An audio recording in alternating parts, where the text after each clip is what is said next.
गणित शिक्षण की पाठ योजना के लिए 4 ब्लॉक मॉडल।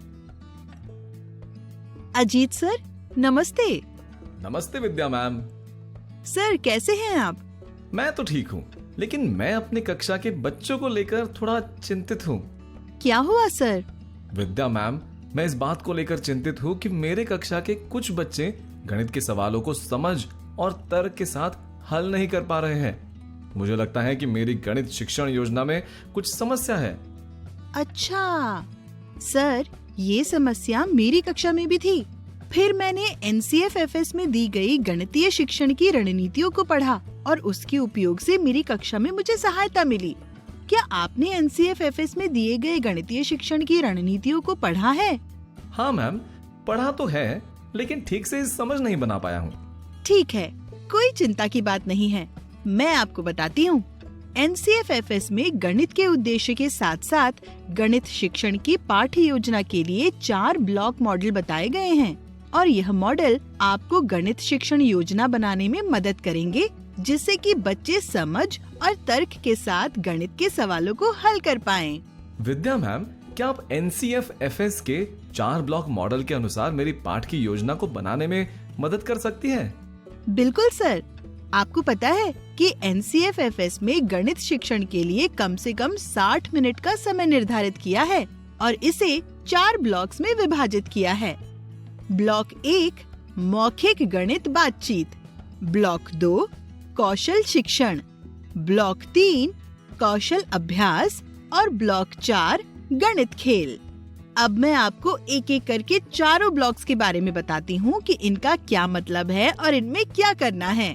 अजीत सर, कक्षा की शुरुआत मौखिक गणित बातचीत से करनी है और मौखिक बातचीत करने में कुछ विशेष उद्देश्य हैं, जैसे कक्षा में गणितीय बातचीत का वातावरण बनाना, गणित को व्यवहारिक जीवन के संदर्भों से जोड़ना, अवधारणा एवं प्रक्रिया पर बातचीत करना, मौखिक गणना कौशल को मजबूत करना। ये तो मैं समझ गया, लेकिन क्या आप कोई उदाहरण बता सकती हैं कि कक्षा में हम इसे कैसे करेंगे? ठीक है, मैं आपको मौखिक बातचीत में संख्या से संबंधित एक सरल सा उदाहरण देती हूँ। आप अपनी कक्षा में कुछ सवाल पूछें, जैसे अच्छा बताइए, आज आपने स्कूल आते समय कौन कौन सी संख्या देखी? वह संख्या कहाँ लिखी थी? वह संख्या कौन कौन से अंक से बनी थी? आप उन संख्याओं को कितने अलग अलग संख्या से बना सकते हैं? उस संख्या में कितनी इकाई और दहाई है आदि। आप इस तरह के सवाल अपनी कक्षा में पूछ सकते हैं। धन्यवाद मैम।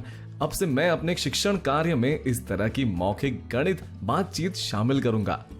मौखिक बातचीत करने के बाद आपको कौशल शिक्षण गतिविधि करना है और इसके कुछ व्यवस्थित चरण हैं, जैसे बच्चों को आज की गतिविधि द्वारा सीखे जाने वाले अधिगम उद्देश्य बताना, गतिविधि शुरू करने से पहले बच्चों से गणितीय सवाल पूछना और जवाब पर चर्चा करना, फिर व्यवहारिक उदाहरण और शिक्षण सामग्री का उपयोग कर गणितीय अवधारणा या प्रक्रिया को स्पष्ट करना, बच्चों के साथ मिलकर एक नए सवाल को हल करना, बच्चों को छोटे या बड़े समूह या व्यक्तिगत रूप से सवाल हल करने के लिए देना, समूह में जाकर बच्चों के कार्य का अवलोकन करना, चर्चा करना, मदद करना और फीडबैक देना, बच्चों को अपने द्वारा हल किए सवाल को स्वयं से जांच करने के लिए कहना, पूरी कक्षा के सम्मुख बच्चों को अपने द्वारा हल किए गए सवाल को बताने का अवसर देना और हल पर क्यों और कैसे का सवाल पूछना, अंत में मुख्य गणितीय विचारों या प्रक्रियाओं या अवधारणाओं का स्पष्ट करना और बच्चों से पूछना कि आपने आज क्या सीखा। मैम, इसका मतलब किसी भी कौशल शिक्षण गतिविधि में इन सभी चरणों को किया जाना चाहिए। अगली बार से मैं गतिविधि कराते समय इन सभी चरणों को विशेष रूप से ध्यान रखूंगा। बिल्कुल सर। अब ब्लॉक 3 को समझते हैं। कौशल शिक्षण के दौरान शिक्षक बच्चों को स्वतंत्र अभ्यास का समय देते हैं, लेकिन बच्चों को अभ्यास का और अधिक अवसर मिले, इसके लिए उन्हें अलग से कार्य पुस्तिका या पाठ्य पुस्तक पर अभ्यास देना है। अगर अभ्यास पुस्तिका उपलब्ध नहीं है, तो कुछ सवाल बोर्ड पर लिखकर भी अभ्यास के लिए दिए जा सकते हैं। हाँ मैम, अवधारणा सिखाने के बाद मैं बच्चों को अलग से अभ्यास का मौका देता हूँ। साथ ही अभ्यास पुस्तिका और पाठ्य पुस्तिका पर कार्य करते समय कुछ बातों का ध्यान रखता हूँ। जैसे कार्य पुस्तक पर काम करने से पहले बड़े समूह में हर सवाल के निर्देश को पढ़कर निर्देश को समझाता हूँ। जरूरत के अनुसार सवालों का उदाहरण भी देता हूँ। यह भी सुनिश्चित करता हूँ कि सभी बच्चों को सवालों के निर्देश समझ में आ गए। कार्य पुस्तक पर काम करने के दौरान बच्चों को कार्य पत्रक के सवाल हल करने को कहता हूँ। कक्षा में घूमता हूँ और देखता हूँ कि बच्चे क्या कर रहे हैं और जरूरत अनुसार बातचीत कर मदद करता हूँ।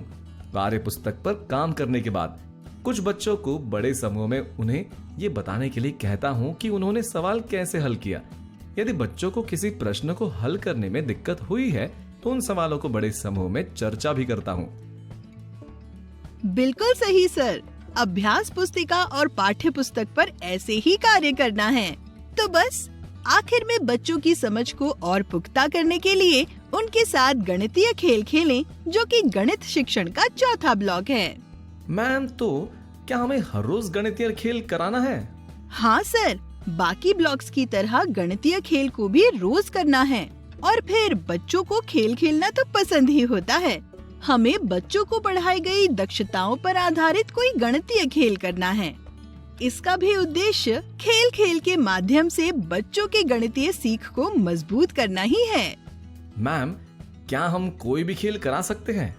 नहीं, बल्कि हम बच्चों के साथ इस तरह के खेल कराएं जो बच्चों की तार्किक सोच और समस्या समाधान के कौशल को विकसित करने में मदद करें। मगर साथ ही कुछ बातों को ध्यान में रखना बेहद जरूरी है। जैसे खेल कक्षा और स्तर के अनुसार ही हो और खेल खेलने से पहले ये सुनिश्चित कर लें कि हर बच्चे ने खेल के नियम को समझ लिया है। बहुत बहुत धन्यवाद मैम। अब मैं गणित शिक्षण की 4 ब्लॉक्स मॉडल को समझ गया हूँ। अपनी कक्षा के लिए मैं एक शिक्षण योजना बनाकर देखूंगा और इसका क्या नतीजा निकलता है आपके साथ साझा करूंगा। अरे, इसमें धन्यवाद कहने की कोई जरूरत नहीं है सर। अगर कोई भी शिक्षक गणित पढ़ाते समय 4 ब्लॉक्स शिक्षण योजना को लागू करते हैं तो बच्चे गणित में निपुण हो सकते हैं।